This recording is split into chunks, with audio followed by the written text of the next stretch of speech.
नमस्कार. एका विशेष कार्यक्रमात आज सगळ्यांचं मनपूर्वक स्वागत. आपण सगळेजण जाणतो आहोत की मराठवाड्यामध्ये विशेषतः ज्या पद्धतीने कोपर्डी प्रकरणानंतर मराठा तरुण तरुणींचे लाखोच्या संख्येने मोर्चे निघतायत, त्या सगळ्या प्रकरणाच्या पार्श्वभूमीवर आज आपण औरंगाबादच्या ॲडव्होकेट स्वाती बाळासाहेब नखाते यांना भेटणार आहोत आणि त्यांच्याकडून जाणून घेणार आहोत तरुणाईच्या मनामध्ये काय चाललेलं आहे, का मराठा समाज, का मराठा तरुणाई इतक्या मोठ्या संख्येने रस्त्यावर येते, त्या लोकांच्या मनातील खतखत काय आहे, या तरुणाईला काय वाटतं, कोणता असंतोष आहे त्यांच्या मनातला की ज्यामुळे हे सगळेजण रस्त्यावर आलेले आहेत, या सगळ्या विषयासंदर्भात आपण ॲडव्होकेट स्वाती यांच्याशी बोलणार आहोत. स्वाती पूर्ण मराठवाड्यामध्ये अक्का या नावाने प्रसिद्ध आहे, मी अक्काच म्हणेन. चालेल चालेल. हा, कार्यक्रमाच्या सुरुवातीलाच मला विचारावंसं वाटतं की ही ज्या पद्धतीने मोर्चांची मालिका सुरू झालेली आहे, विशेषतः कोपर्डी प्रकरण झाल्यानंतर मराठा तरुणाईमध्ये जो असंतोषाचा उद्रेक झाला, मला असं वाटतं की कोपर्डी प्रकरण ही त्या असंतोषाच्या कोठारावर पडलेली एक ठिणगी आहे.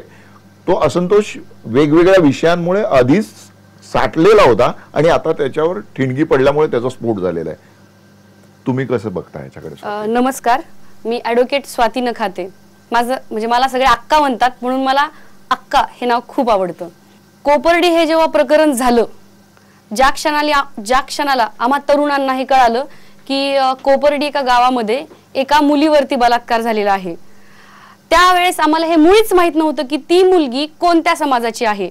पण ही जेव्हा बातमी कानावर पडली तेव्हा खूप वाईट वाटलं, कारण ज्या वयामध्ये तुम्ही काही स्वप्न बघता, तुम्हाला काहीतरी बनायचं असतं, त्या टर्निंग पॉइंट वरती अचानकच एक अशी गोष्ट घडते की तुमचं आयुष्य उद्ध्वस्त होतं.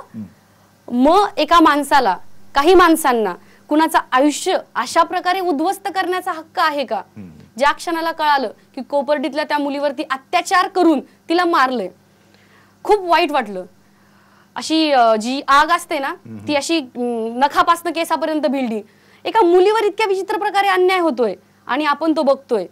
त्यानंतर 2-3 दिवसानंतर मला कळालं की ती मराठा समाजाची मुलगी आहे. मराठा समाजाची मुलगी आहे हे कळाल्यानंतर पण तितकीच भावना होती आणि ती मराठा समाजाची नाही हे माहीत नसतानाही तिच्याविषयी तेवढीच आपुलकी होती. त्यानंतर जेव्हा म्हणजे सगळे म्हणतात की मराठा समाज आज तरुण रस्त्यावर उतरलाय, आज अख्खा मराठा समाज रस्त्यावर उतरलाय.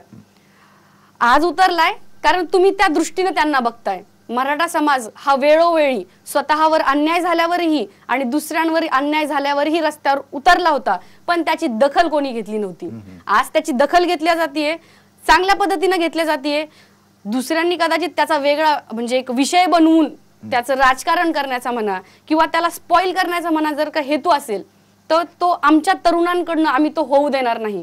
कारण आज आम्हाला कळालंय की आमच्या एकत्र येण्याने जर का एवढा आमच्या असंतोषाचा उद्रेक होत असेल आणि आमच्या मनातील असंतोष जर का त्यांना कळत असेल तर चांगलंय ना, एकत्र आल्याने प्रगती होते. स्वतः मला तेच म्हणायचं होतं की मुद्दा काय आहे की कोपर्डी प्रकरण ही जी घटना आहे ही अत्यंत वाईट आहे, निषेधार्ह आहे. परंतु आपल्याकडे ज्या पद्धतीने दर तासाला मुलींवर अत्याचार होतात, बलात्कार होतात, विनयभंगाच्या तक्रारी नोंदवल्या जातात, या सगळ्या पार्श्वभूमीवर कोपर्डी प्रकरणच निमित्त आहे का या सगळ्या उद्रेकाचं? महिलांवर अत्याचार, मग ती महिला कुठल्याही जातीची असो, धर्माची असो, तिच्यावर होतच असतात. तर या सगळ्या पार्श्वभूमीवर जात म्हणून तुम्ही असे त्या घटनेकडे का बघता? तुमचा प्रश्न मला खूप आवडला सर, की विशिष्ट एका समाजाच्या मुलीवरती अत्याचार झाल्यानंतर तोच एक समाज का पेटून उठला?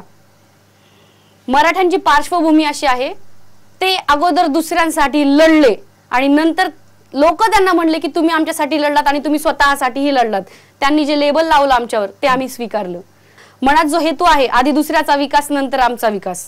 मग जेव्हा आमच्यावर अत्याचार झाला, ही गोष्ट जेव्हा आम्हाला कळाली तेव्हा एका दुःखाच्या वेळेस म्हणतात ना की कुणाची तरी साथ पाहिजे. कोपर्डी प्रकरणानंतर लवकर कुणी आम्हाला मदत करायला, आमची सहानुभूती करायला किंवा आमच्या दुःखात येऊन आमचं सांत्वन करणारं कोणीच नव्हतं. मग अशा परिस्थितीत आमचाच समाज उठून जर का आम्हाला साथ देत असेल तर ह्याच्यामध्ये वावगं काय? नाही नाही, वावगं काहीच नाहीये. दुःखाच्या प्रसंगामध्ये जे आपल्या जवळचे लोक आहेत त्यांनी उठून उभंच राहिलं पाहिजे, त्याचा निषेध केला पाहिजे किंवा अन्य मार्गाने त्याचा प्रतिकार केला पाहिजे. पण आज एक तरुणी म्हणून मी हा प्रश्न तुम्हाला विचारू इच्छितो की आज ज्या पद्धतीने मुलींचं जगणं असुरक्षित झालेलं आहे, तर तुमच्या व्यक्तिगत आयुष्यामध्ये तुम्ही या सगळ्या प्रसंगाच्या मालिकांकडे कसं बघता? याच्यामध्ये जर का आपण असा विचार केला, म्हणजे माझा हा वैयक्तिक अनुभव, जेव्हा एखाद्या ग्रामीण भागातली मुलगी शिक्षण घेण्याचा विचार करते. तुमचं गाव कुठलं? माझं मूळ गाव मी बीड जिल्ह्यातली केज तालुका, आणि त्यातल्या त्यात माझं गाव चंदन सावरगाव. माझा जन्म तिथे झालाय आणि नंतर शिक्षणासाठी वडिलांनी औरंगाबादला येऊन नोकरी केली एका साध्या कंपनीमध्ये, आणि तिथून पुढे मला औरंगाबादला शिक्षण करण्याची संधी मिळाली. पण सुट्ट्यांमध्ये मी हमखास बीडला जाऊन माझं म्हणजे तिकडचं वातावरण पाहायला मिळालं. जरी मी शिक्षण औरंगाबादला घेतलंय तरी ग्रामीण भागातल्या काय समस्या असतात आणि ग्रामीण भागात राहिल्यानंतर काय अनुभव असतात हे मी इतक्या जवळून पाहिलेत. म्हणजे आज जर का माझ्यासमोर एखादी ग्रामीण भागातली मुलगी असेल ना, तर तुम्ही विचार पण करणार नाही आमच्या दोघींचा स्वभाव किती लवकर जुळेल, कारण मी वेळ घातलाय ना ग्रामीण भागामध्ये. जेव्हा एखाद्या ग्रामीण भागातली मुलगी शिक्षण घेते ना, तेव्हा प्रत्येक आईवडिलांना असं वाटतं, जगात कुठल्याही आईवडिलांना असं वाटत नाही की माझ्या स्पेशली मुलींनी शिक्षण घेऊ नये, पुढे जाऊ नये, ती नाव कमवू नये. प्रत्येक आईवडिलांची ती इच्छा असते. पण ती इच्छा जेव्हा ते व्यक्त करतात आणि मुलीला शिक्षणासाठी बाहेर पाठवतात ना, जो समाज आहे, समाजामध्ये एकच जात नाहीये, एकच धर्म नाहीये, सगळे सोबत राहतात आणि हीच आपल्या भारताची स्पेशालिटी आहे. पण जेव्हा ती समाजामध्ये शिक्षण घेण्यासाठी जाते, मग ती राहते कशी, ती बोलते कशी, तिची कोणाशी ओळख आहे, ती शिक्षण घेताना कशा प्रकारे शिक्षण घेते, ती जर का शाय असेल तर काय उपयोग हिला शिकून, ती जर बोल्ड नेचरची असेल तर तिच्याकडे बघण्याचा दृष्टिकोन, ही स्वतःला अतिशय बोल्ड समजते, हिच्या घरच्यांचं हिच्यावर लक्ष असेल किंवा नसेल. प्रत्येक आई वडिलांचं मुलीकडे. तुमच्याबद्दल काय वाटतं लोकांना? लोकांना माझ्याबद्दल प्रचंड अभिमान आहे, आणि जर माझं कधी काही कुठे बोलण्यात वागण्यात चुकलं ते मला सांगतात, आणि त्या क्षणाला मला ते रिअलाइज झालं की सांगणारा हा तितपत योग्य आहे. थोडस म्हणजे मी वयाकडनं बघता अनुभवी व्यक्ती जे आहेत, वयानं लहान असतील तरी चालेल आणि वयानं मोठे असतील अनुभवी व्यक्ती, तर मी त्यांचं ऐकते. आणि मी ते माझ्यात ती एक वीक पॉइंट म्हणा नाही तर प्लस पॉइंट म्हणा, दिवसभरात काहीही घडो, लोक किंवा समाज किंवा संस्कृती म्हणते की आई वडील हे तुमचे बेस्ट फ्रेंड असले पाहिजे. आणि माझं सौभाग्य एवढं चांगलंय की माझं माझ्या वडिलांशी आईपेक्षाही जास्त जमतं. 6 रुपये रोज या दिवसांनी त्यांनी कमाई केलेली आहे. आणि माझे छोटे मामा आमच्या सोबत राहायचे. म्हणजे कष्ट काय असतं हे वडिलांकडनं कळालं, आणि शिक्षणाचं महत्व काय असतं हे माझे मामा छोटे बाळासाहेब गाडेकर, त्यांच्याकडनं मला शिक्षणाचं महत्व कळालं. मी स्वतःशीच एक निश्चय केला, आपण लकी आहेत, आपल्याला शिक्षण घेण्याची संधी मिळाली. ठीक आहे, मी ज्या समाजाशी बिलॉंग करते इथे लवकर स्त्री बाहेर आली नाही, कारण इथं घोषा पद्धत, पडदा आड सिस्टम होती. हो, मराठा समाजामध्ये ते खूप आहे ना, अजूनही अनेक घरांमध्ये आहे पडदा पद्धत आहे. आणि अजूनही राजकारणातल्या विशेषतः ज्या टीव्हीवर जास्त दिसतात त्या मुद्दाम पदर असा आवर्जून घेऊन असतात. त्याचं काय कारण आहे, तुला काय ठाऊक आहे का त्याबद्दल? म्हणजे ऍक्च्युली महिलांना दरवाजाच्या पाठीमागे किंवा घरामध्ये ठेवलं जात होतं. आणि तुम्ही जे म्हटलात की त्या पदर वगैरे घेऊन येतात, त्याचं एक कारण आहे सर. कारण आम्ही कितीही मोठे झालो आणि आम्हाला पडदा आर्ट सिस्टम मधनं कितीही बाहेर काढलं तरी आमची एक संस्कृती आहे. त्या संस्कृतीला मान देण्यासाठी सर्व डोक्यावर पदर घेतात. आज माझे जे बांधव, माझे जे तरुण मित्र मंडळी, माझे बंधू आहेत ना, हे रस्त्यावर का उतरलेत? कारण ह्यांना बदल अपेक्षित आहे. सध्या भारत हा सगळ्यात तरुण देश आहे. आपल्याकडील 60% जी लोकसंख्या आहे ही 35च्या खालची आहे. तर या 35च्या खालचे जे तरुण आहेत, हे तरुण जर अधिक चांगल्या पद्धतीने सजग झाले, त्यांनी अभ्यास केला समाजाच्या अवतीभोवतीच्या विषयांचा आणि ते व्यक्त झाले, तर निश्चितच समाजामध्ये बदल होईल. पण आता तरुणाई फक्त भावनिक विषयांवर एकत्र येताना दिसते. तर ती कधी म्हणजे जो मोर्चा आता निघालेला आहे ते चांगली गोष्ट आहे की ते निमित्त झालेलं आहे आणि सगळे एकत्र आलेले आहेत. परंतु आम्ही भावनिक विषय सोडून कधी आमचे जे खरे प्रश्न आहेत, खरे प्रश्न कोणते आहेत तर आजचा सगळ्यात मोठा प्रश्न आपल्याकडच्या दारिद्र्याचा आहे, शिक्षणाचा आहे, आरोग्य सुविधा सर्वसामान्य लोकांपर्यंत पोहोचत नाही ते आहे. आणि तरुणांशी संबंधित जर म्हणाल तर उच्च शिक्षण, तंत्रशिक्षण आणि रोजगार, स्वयंरोजगार हे प्रश्न आहेत. तर यासाठीची जी जागृती निर्माण व्हायला पाहिजे ती निर्माण झाली का? तुझ्या अवतीभोवतीची मुलं, तुम्ही काय चर्चा करता? आजही महात्मा गांधींना खूप मानतो. जेव्हा आम्ही मूकमोर्चा घ्यायचं ठरवलं, खूप जण म्हणे नाही नाही आपण घोषणा द्यायचा, छत्रपती शिवाजी महाराज तरी म्हणायचं. तर एका आजोबांच्या वयाच्या एका व्यक्तीने म्हणले, तुझे छत्रपती महाराज आहेत ना तेच माझे पण आहेत, हे तुला आणि मला माहितीये आणि मोर्चामध्ये येणाऱ्या प्रत्येकाला माहितीये छत्रपती शिवाजी महाराज आहेत, होते आणि राहतील. पण मूकमोर्चांमध्ये जर का आपण एक घोषणा दिली तर मग कुठेतरी आपण बाबासाहेब आंबेडकरांना कमी धरतोय. म्हणजे माझा धर्म आहे तो छत्रपतीचा, पण माझे आदर्श आहेत डॉक्टर बाबासाहेब आंबेडकर. स्पेशली माझं लॉ झालंय, आज माझं जीवन जे चालतंय किंवा माझी जी प्रगती आहे माझ्या क्षेत्रामध्ये डॉक्टर बाबासाहेब आंबेडकर नसते तर मी लॉयर नसते. आणि आज मी ज्या पद्धतीनं बोलते कदाचित मला ती कलाटणी फक्त डॉक्टर बाबासाहेब आंबेडकर यांच्यामुळे मिळाली आहे. तर मग परत आपल्या डॉक्टर बाबासाहेब आंबेडकर यांचा उल्लेख अभिमानाने करावा लागेल, मग आणखीन शाहूंचाही करावा लागेल. मग ह्या सगळ्यांचा उल्लेख करताना आपला विषय मागे पडता का म्हणे. म्हणून आपण मौनव्रत धरूयात. सगळे आपल्या मनामध्ये श्रेष्ठ आहेत, पण प्रकरण कोपर्डीचं झालंय. कोणत्याही समाजाची असू द्या होती मुलगी, माझा समाज, माझा तरुण कोणत्याही जातीला प्रेफरन्स देत नाही. अभिमान आहे आम्हाला आमच्या जातीचा, पण आम्ही दुसऱ्याला कधी तुच्छ आणि कमी लेखत नाहीत. जर ते समाजामध्ये इक्वल असतील तर महाराष्ट्राची प्रगती होईल, आणि महाराष्ट्रामध्ये सगळे इक्वल असतील तरच भारताची प्रगती होईल. आमच्या तरुणांचा एकच उद्देश आहे, आम्हाला भारताची प्रगती करायची, महाराष्ट्रातल्या मराठ्यांची, महाराष्ट्रातील दलित जातीची, म्हणजे महाराष्ट्रात येणारा प्रत्येक जेव्हा असा सक्षम तरुण होईल ना तेव्हा कुठे भारत हा सक्षम असेल.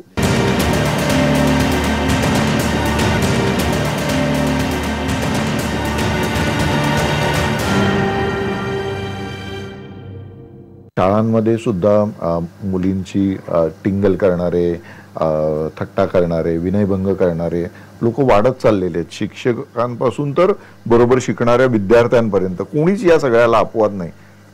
काय सांगशील त्याबद्दल? जसं की तुम्ही म्हणता टिंगल, टवाळ्या, चीड, त्यांचं टीजिंग वगैरे करणं, तो हा प्रकार जो आता सोसायटीमध्ये आलेला आहे, पण याचं गांभीर्य तरुणाईला आहे. सुशिक्षित तरुण हा सुशिक्षित तरुण आहे आणि त्याला हे कळतं की आज जर मी हिला टीजिंग केलं आणि हिनं जर जाऊन कुठे तोंड उघडलं, शिक्षणावर तर परिणामच होईल. सोसायटीमध्ये काय विचार केला जाईल. त्यामुळे जे प्रमाण आहे, म्हणजे मी असं म्हणणार नाही की पूर्णपणे तरुणाई ह्याच्या विरोधात आहे. थोडेफार तरुण जे आहेत त्यांच्याकडनं हे होतं, पण जे प्रमाण आहे ते एवढं जास्त नाही. एक विषय बोलता बोलता तू म्हणाले की सिनेमामुळे खूप वेगळे परिणाम होतात तरुणाईवर, समाजावर. तुला सैराट बघितला का तू? आणि सैराटवर तुझी काय प्रतिक्रिया आहे? आणि सैराटवर ज्या पद्धतीने काही मराठा नेत्यांनी टीका केली त्याबद्दल तुझं मत काय?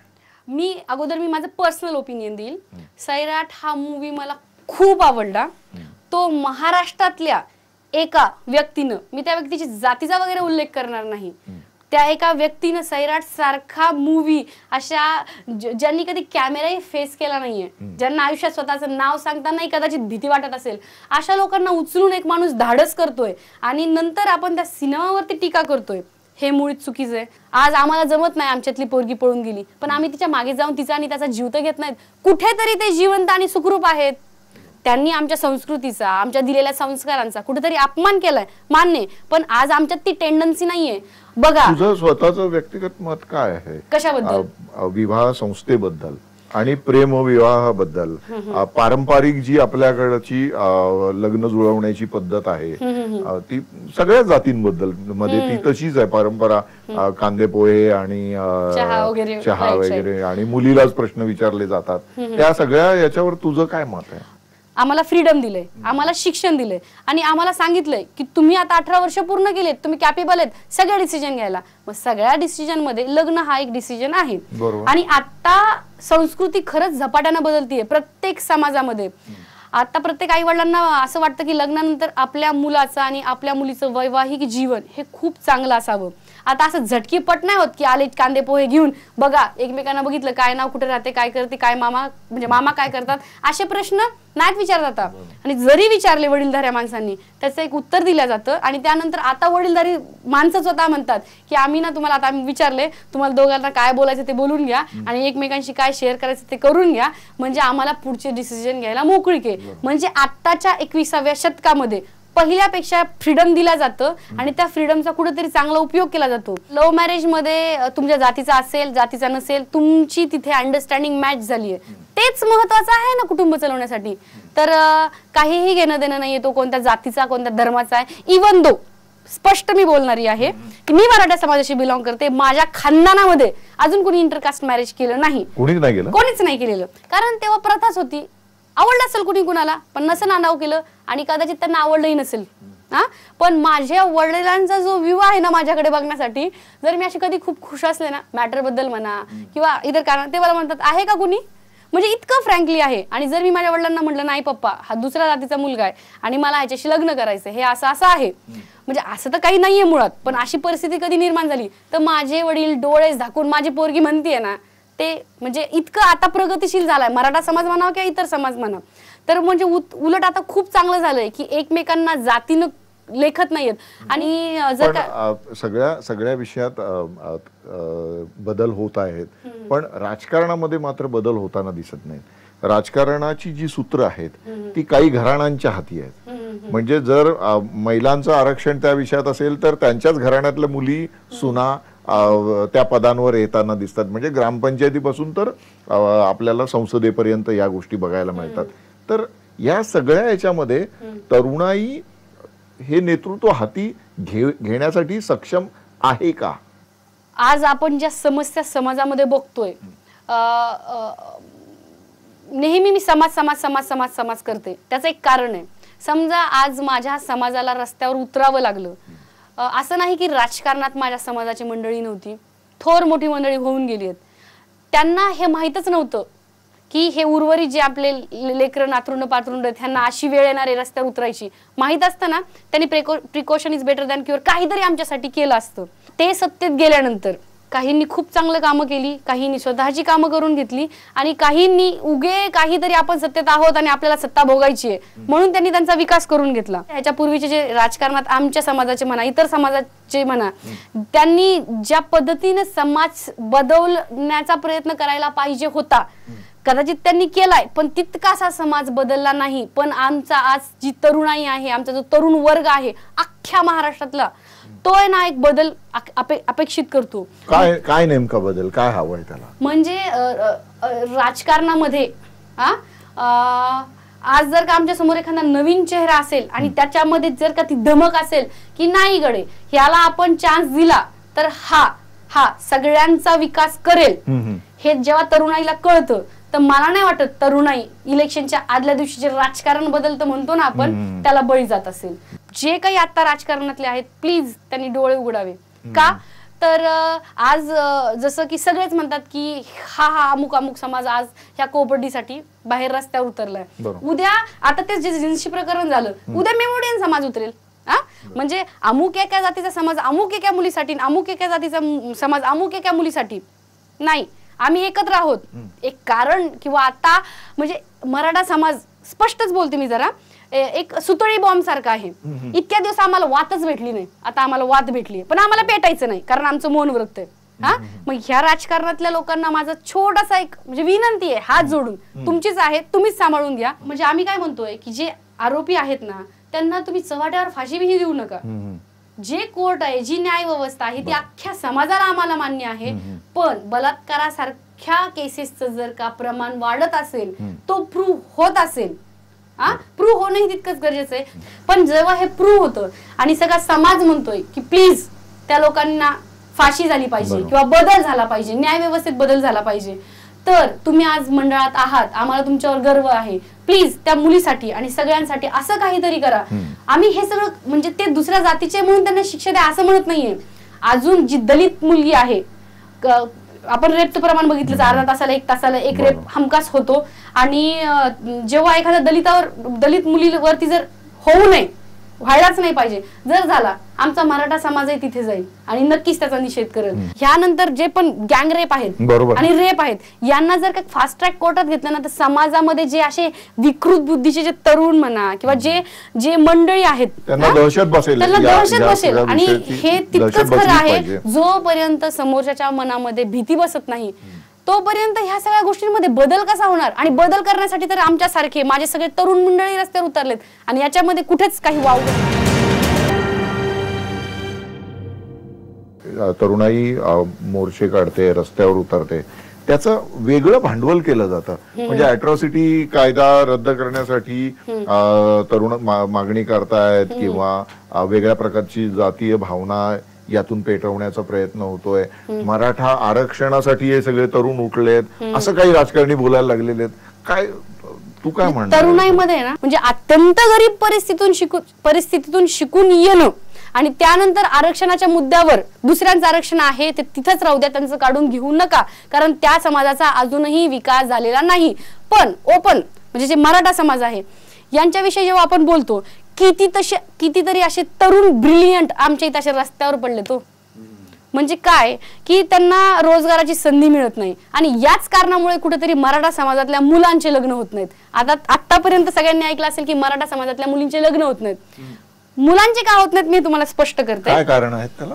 आधी आमच्याकडे ना शेती होती, आम्ही पाटील होतो, आमची कॉलर नेहमी अशी टाईट असायची, आमच्या वाक्यामध्ये ना एक तर पक्का असायचं ना अजूनही ते आहे. आणि ते कधी जर माझ्या तोंडून वाक्य गेलं मला फार हसू येतं की 1 एकर गेलं तरी चालेल पण आपली पाटीलकी गेली नाही पाहिजे. पण आधीची जी परिस्थिती होती ना ती खरंच तशी होती. आमचा पाटील टाईट कॉलर करून 1 एकरचा विचार न करता सगळ्या भानगडी पार पाडून सुखानं जगायचा. परिस्थिती बदलत गेली, प्रगती होत गेली, शिक्षण येत गेलं. मग काय झालं, ज्या 1 एकरचा तो विचार करत होता आज त्या पाटलाकडे आज तो म्हणतो ना की 1 एकर गेलं तरी चालेल. आज स्वतः तो जेव्हा मरतो तो मेला ना त्याला ईदभर जागा नाहीये पुरायला, जो 1 एकरची गोष्ट छोट्याशा गोष्टींमध्ये करायचा. तर मग जेव्हा पाटीलकी आहे आमची आम्ही असं म्हणायचो तर मग पहिले शेती हाच आपला व्यवसाय होता. मग जेव्हा लग्न जमायचं तेव्हा लग्न जमताना बघितलं जायचं की त्याच्याकडे प्रॉपर्टी किती आहे, त्याची कुटुंब व्यवस्था कशी आहे, शेती किती आहे. मग आता आमच्याकडे शेतीच नाही राहिली, आमच्याकडे शेती नाही. मग आज आम्ही मुलगी पाहून देणार कुणाकडे? चला ठीक आहे शेती नाही, आम्हाला ना असं धारदार कर्तृत्ववान व्यक्ती पाहिजे. अरे पण तो 90% मिळाल्यानंतर सुद्धा त्याला जॉब मिळत नाही आणि अशा तरुणाला कोण पोरगी देणार? मराठा समाजातला. आज माझे वडील विचार करतील की यार ह्याला शेती पण नाही, याला जॉब पण नाहीये, मी देऊ कशी माझी एवढी चांगली पोरगी त्याला? मग पोरगी कमवत असो या कमवत नसो, मग तिथे त्याला जेव्हा मुलगी मिळत नाही म्हणजेच कुठेतरी मराठाच्याच मुलीला मुलगा मिळत नाही ना. म्हणजे मराठाच्या समाजातल्या मुलांचे लग्न बाकी आहेत, मुलांचे बाकी आहेत म्हणून मुलींचे बाकी आहेत, आणि मुलींचे बाकी आहेत म्हणजे शेतकरी जसा शेतामुळे आत्महत्या करतो ना तसं मराठा मुलीचं लग्न हे हुंड्यामुळे म्हणा किंवा चांगला मुलगा मिळत नाही म्हणा, या सगळ्या कारणामुळे आज मुलीचा बापही फाशी घेतोय का? त्याची परिस्थिती नाहीये. आणि हा पण एक सिरियस विषय आहे. जसा की आपण भावनिकतेवरती जर बोललो, एक वडील ना आपल्या मुलीला अशा हाताच्या फोडासारखे फुलपाखरासारखे समजतात आणि त्यांनी दाखवलेले स्वप्न हे तिचे स्वप्न असतात.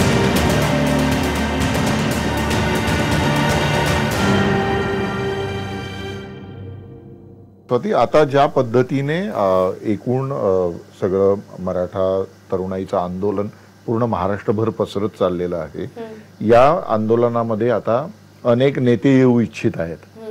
तर तुमच्या डोळ्यासमोर असा कोणता नेता आहे का की ज्याने यावं आणि या आंदोलनाचं नेतृत्व करावं? आम्हाला एखाद्याही नेत्याची गरज नाही, पण एखादा नेता स्वतः एक सामान्य माणूस म्हणून नेता बरोबर, पण पक्ष नेता नाही, एक प्रतिनिधी म्हणून जर तो आमच्यात येत असेल, आमच्यात सामील होत असेल तर नक्कीच आम्ही त्याचं स्वागत करू. त्या तरुणाची आता सध्याची एक खासियत खूप आहे, आमच्यातला प्रत्येक जण पुढारी आहे. का नसावं? पुढारपण हे जर काही नेतृत्व आहे तर ते सर्वसामान्यामध्ये असावं. मी हे जे बोलते ना आमची तरुण आहे, म्हणजे मला येताना सगळ्यांनी म्हणले सांग बघ जालन्यातल्या महिला सगळ्यात पुढे असणार आहेत. कारण तुझे बोलली ना काय इथे येण्यापूर्वी काय मित्रांशी काय बोलणं झालं. मी काल का परवाच IBN लोकमत वरती बोलले आणि पहिल्यांदाच मी मीडिया समोर बोलले. आणि याच्या आधी कधीच पक्षातही कोणत्या गेलेली नाहीये कधी कुणाच्या समोर. हा पहिल्यापासून शाळेत कॉलेजमध्ये मॉनिटर वगैरे भाषणांची सवय होती, शाळेत मधून मला ती मिळाली, कॉलेजमधून ती मिळाली. पण जेव्हा मला IBN लोकमतनं एक म्हणजे प्रश्न विचारला, स्पेशली तुम्ही जेव्हा तो प्रश्न विचारला ना तेव्हा मी असं ठरवलं होतं की मी उत्तर देत नाहीये आणि मला एकटीला उत्तर द्यायचं नाहीये, कारण मी एकटी समाजात राहत नाहीये. पूर्ण तरुणाई ही माझी तरुणाई आहे, हा माझा ग्रुप आहे. औरंगाबादच्या, बीडच्या आणि उस्मानाबादच्या मोर्चामध्ये हे मोर्चे मी जवळून पाहिलेत. जेव्हा आम्ही मोर्चात चलत होतो ना, एक वेगळा जोश होता हो. म्हणजे सुखात न बोलवता सामील होणारा समाज, व्यक्ती, आणि दुःखात तुम्ही काहीच म्हणला नाहीत तरीही लाखोंच्या संख्येनं. आणि म्हणजे फक्त मराठा समाजाचं नाव दिले गेले त्याचं एक कारण वेगळं होतं. जेव्हा आमच्यावर अन्याय झाला आमच्या मुलीवर, तेव्हा नाही हो लवकर कुणी आलं. म्हणजे कदाचित त्यांनी आले असतील, पण जी एक्सप्रेस करण्याची किंवा आम्हाला त्यांच्याकडनं दुःखात जी अपेक्षा होती ती नाही मिळाली आम्हाला. म्हणून आम्ही कुठेतरी मराठा समाजाचं नाव दिलं.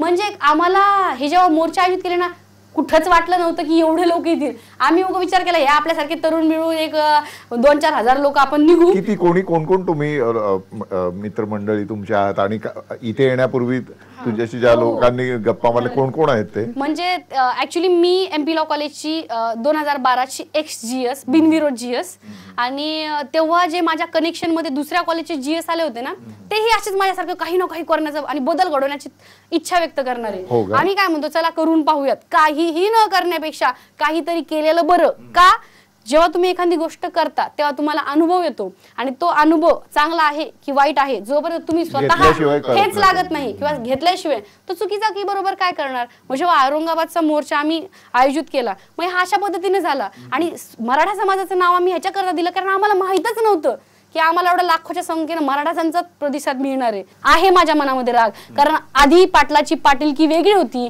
आता पाटलाची पाटीलकी फार वेगळी आहे. आता त्याला खायला सुद्धा काही नाही, आणि फक्त म्हणजे बघा ना तुम्ही, मी सुद्धा आजही पाटीलकीचे जोक फॉरवर्ड करतो, काय 1 एकर गेला तर चालेल. अहो खरंच आहे का 1 एकर? म्हणजे शिक्षणाच्या दृष्टीतपणे आम्ही मागासलेलो. राजकारणाचं नका देऊ आम्हाला तुम्ही, राजकारणात स्थान नका सोडू तुम्ही, मराठ्याच्या लोकांना जागा शिक्षणात तरी द्या ऍटलिस्ट. म्हणजे आमचा जो हुशार वर्ग आहे ना, निदान तो तरी थोडा सक्षम होईल. आर्थिक दृष्ट्या तुम्ही आम्हाला द्या, म्हणजे आम्हालाच नका देऊ.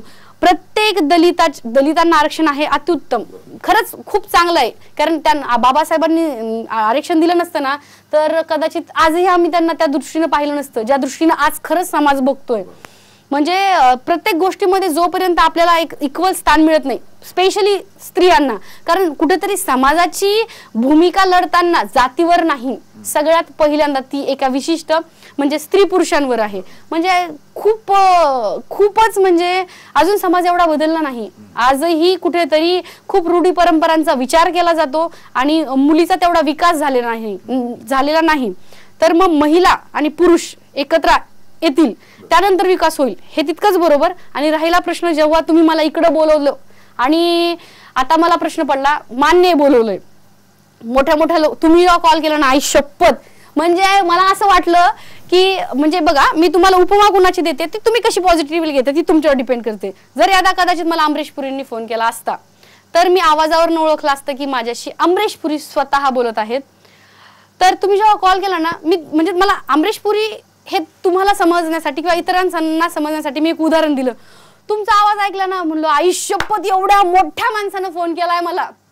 आणि जेव्हा तुमचा सेकंड कॉल आला ना, मी the secret law of attraction वर फार बिलीव्ह करते. कारण ना, लॉ ऑफ अट्रॅक्शन शिकवतं काय, स्वप्न बघा. आणि तरुणाईमध्ये जोपर्यंत स्वप्न नाहीत ना, तोपर्यंत ती पूर्ण होणार नाहीत. मी लगेच देवाचे आभार म्हणलं, धन्यवाद, आभारी आहे म्हणलं देवा, या माणसाने जेही काही माझ्याशी बोलल त्याला मी प्रखरपणे उत्तर देईल, कारण माझ्यावर समाजाची रिस्पॉन्सिबिलिटी आहे. तुम्हाला बोलताना मला असं वाटलं की बाप रे, हा माणूस इतक्या व्यवस्थित पद्धतीने एखाद्या सर्वसामान्य मुलीला बोलतोय. हा गुण, ही आवाजाची टोनिंग, ही आवाजाची पद्धत आपल्यात का नाहीये? ह्या माणसाकडनं आपल्याला टोनिंग शिकायची आहे, ह्या माणसाकडनं आपल्याला काहीतरी शिकायचं. तुम्ही म्हणे आपल्याला असं आयोजित करायचंय, तुला यायला जमेल का? त्या क्षणाला असं वाटलं की यार, आपण औरंगाबादला कशाला राहतो, पुण्याला जायचंय, आपल्याला इंटरव्ह्यू द्यायचा आहे. पण आपण एक वकील आहोत, आपल्यावरती दलित समाजातले, आपल्यासोबत दलित समाजाचे कितीतरी पक्षकार आहेत, मराठा समाजाचे आहेत. माझा पक्षकार वर्ग जो आहे ना, मला प्रचंड अभिमान आहे, तो माझा एका समाजाचा नाहीये. माझ्याकडे सगळ्यात जास्त दलित समाजाचा आहे. तर जो हा माझा, मग आता हे रिमांड, बेल, फॅमिली मॅटर, हे काय करायचं? ज्युनियर आहेत, काम सोडून पण जाऊ शकत नाही, पण परत आपला तरुणाचा आवाजही पोहोचवला पाहिजे. मग तुम्ही आपलं जेव्हा डन झालं ना, तरी मनात एक चुकती पाल होती की उद्या जाणं होतं की नाही, आपण ठरवलं तसं होतंय की नाही, मग दुसऱ्यांना सांगायचं का नाही. जेव्हा मग मी असं चुकत म्हणजे एक माझ्या जवळपासच्या माझ्या हितचिंतकांना सांगितलं की नाही हे असं असं आहे. पण तोपर्यंत माझ्या मोबाईलवर किंवा माझ्या फेसबुक म्हणजे मी थोडी आधी शाय नेचरची मुलगी होते, पण आता जर का फेसबुक तरुणाईसाठी एक शस्त्र आहे तर ते मी का वापरू नये. प्रत्येक गोष्टीच्या प्रत्येक वेळेस दोन बाजू असतात. मी तर फार दोन बाजू सोशल मीडिया मग ते तुम्ही वापरण्यावर. आणि मी एक तरुण वर्ग आहे, सुशिक्षित तरुण आहे, मला माहिती आहे ना सोशल मीडिया चांगल्या प्रकारे कसा वापरायचा आहे. मी फेसबुक ऑन केलं, बाप रे, म्हणजे ते आपले IBN लोकमत, इकडच्या रकान्यामध्ये मी, इकडे तुम्ही, आणि खाली ते 4 जण आपले खेडेकर साहेब, आणखी आमच्या तो युवा वर्गाचा तो ढालदार नेता, हे सगळे असे दिसत होते. आणि त्याचे जे फोटो आहेत ना ते असे, त्याला लाईक्स, त्याला कमेंट, ती औरंगाबादची ती ताई ती किती वाघासारखी बोलली, ती किती वाघीण आहे, ती आपल्या चंदन सारगावची वाघीण. म्हणजे हे जे कमेंट होत्या ना मला अपेक्षितच नव्हत्या सिरियसली. आणि आता सध्या माझ्या गावाकडच्या मुलांनी मला जे फॉरवर्ड केलेत ना स्क्रीनशॉट काढून, तर अमुक मुंबईतला एक मुलगा, अमुक उस्मानाबादचा एक मुलगा, ते जे फोटो आहेत ना मीडियावर बोलताना ते शेअर करून माझ्याबद्दलची त्यांची जी प्रतिक्रिया आहे ना ती मला प्रचंड आवडली. मी स्वार्थी कशी आहे, मी स्वार्थी आहे. माणसानं आयुष्यामध्ये स्वार्थी असावं आणि स्पष्ट स्वार्थी असावं. म्हणजे माणसाने कुणाच्या तरी पाठीमागनं वार न करता पुढून गेलेला कधीही चांगला. स्वार्थी मी कशी काय आहे, माझ्या महाराष्ट्राचा विकास होण्यात हा माझा स्वार्थ आहे, माझ्या तरुणाईचा विकास होण्यात मी स्वार्थी आहे. मला सिंधुताई सपकाळकडनं एक शिकायला मिळालं. काय शिकायला मिळालं, जर का एका खेड्यातली स्त्री एवढ्या सगळ्या संकटांना सामोरं जाऊन एक महाराष्ट्राची आई होऊ शकते, तर मी महाराष्ट्राची ताई, मला तर सगळे अक्का म्हणतात, तर मी महाराष्ट्राची ताई का नाही होऊ शकत. माझा महाराष्ट्राच्या ताई होण्यात एक स्वार्थ आहे. का तर तरुण वर्ग माझ्या आज सोबत आहे आणि त्यांच्या वेगवेगळ्या समस्या आहेत. आणि जर का एखाद्या मुलीला एखादी समस्या येते ना, आई वडिलांच्या पेक्षा ती भावाला आणि बहिणीला शेअर करते. तर माझ्या तरुणाच्या समस्या जर का ते माझ्याशी फेसबुकद्वारे म्हणा किंवा व्हॉट्सअपद्वारे म्हणा जर का शेअर करत असतील तर अतिउत्तम. म्हणजे उद्या जर का कोणी दुसऱ्या तरुणानं आवाज उठवला ना, तर तो ज्या पद्धतीने आवाज उठवून समस्या मांडतोय, जोपर्यंत मी त्याचा अप्रिशिएशन करणार नाही आणि मी जोपर्यंत त्याच्या सोबत नाही, तोपर्यंत त्याला एक आत्मीयता, त्याला एक म्हणजे असा एक त्याचा व्ह्यू होणार नाही की चला मी करतोय, मान्य आहे ते बरोबर आहे, पण समाजातल्या तरुण वर्गाचा इतका मला प्रतिसाद आहे तर खूप चांगलं. मग इकडं येण्यापूर्वी ज्या पद्धतीने मला फेसबुकवरती लाईक मिळाल्या, फेसबुकवरती कमेंट मिळाल्या, सिरियसली मी तुम्हाला कालचा किस्सा सांगते. माझ्या घरामध्ये ना काल लगे असं वाटत होतं की आपल्या घरातली घरामध्ये पण मुख्यमंत्री पद, विरोधी पक्ष नेता पद असतं. माझ्या वडिलांशी खूप जमतं, पण माझ्या आई आणि आम्ही दोघी विरोधी पक्ष नेतात. मग कदाचित आम्ही दोघी स्त्रिया आहोत म्हणूनही असेल. पण मी आणि भैया जेव्हा कोर्टात जात होतो, काल मला त्यांना सोडवलं कोर्टामध्ये, तेव्हा सिग्नलवरती एक मुलगा म्हणे, ओ म्हणे ताई तुम्ही काल IBN लोकमतवर होतात ना म्हणे. मग आमचा भैया ना थोडासा, मी आणि भैया आम्ही फार फ्रेंडली आहोत. भैया कसं होतो, हो हो हो हो हो हीच होती ती पोरगी. मग मी म्हणलं असं का बोलणार भैया त्याला, अरे म्हणून कुणी पण तुला विचारू लागलं. मग तो मुलगा जेव्हा म्हटला की तू ताई जे मत काल IBN लोकमतवर मांडलं आणि ती तू होतीस, खरंच आवडलं आम्हाला. वाटलं नव्हतं म्हणे की कोपर्डी प्रकरणानंतर तरुणांमधली जी तरुणी आहे तिच्या मनामध्ये समाजाविषयी असा विचार आहे, सरकारविषयी असा विचार आहे आणि तिला अशा पद्धतीने न्याय पाहिजे.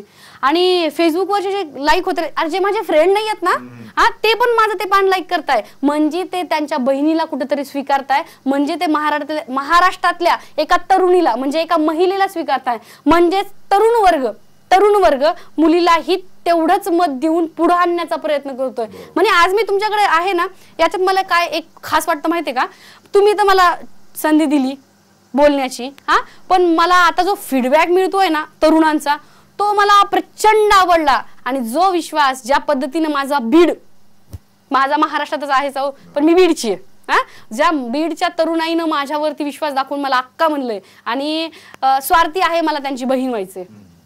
मला महाराष्ट्राची ताई होण्याची खूप इच्छा आहे, ताई होऊन त्यांच्या छोट्या छोट्या समस्या सोडवण्याची फार इच्छा आहे. तुमचं जे स्वप्न आहे महाराष्ट्राची ताई होण्याचं, ते IBN लोकमतचे सगळे दर्शक पाहतायत आणि त्यांना निश्चितच एक ताई मिळेल तुमच्या या व्यक्तिमत्वामध्ये. एकूणच ही जी मराठा तरुणाई आता रस्त्यावर आलेली आहे, यांच्या मनातली जी भावना आहे ती सत्ताधाऱ्यांपर्यंत पोहोचावी आणि त्यांच्या मनामध्ये जे प्रश्न आहेत ते प्रश्न लवकरात लवकर सुटावे. महाराष्ट्र महासत्ता होण्यासाठी या तरुणाईचा जो उत्साह आहे, यांच्यातली जी ऊर्जा आहे, ही ऊर्जा जेवढी सकारात्मक दिशेने जाईल तेवढा देशाचा, आपल्या राज्याचा विकास होईल, एवढीच अपेक्षा करतो. आणि आपण इथे आलात आणि आपले विचार मांडले, याबद्दल मनपूर्वक धन्यवाद. आणि मीही तुमचे धन्यवाद व्यक्त करते. सर्वप्रथम हे जे मी हात जोडलेत हे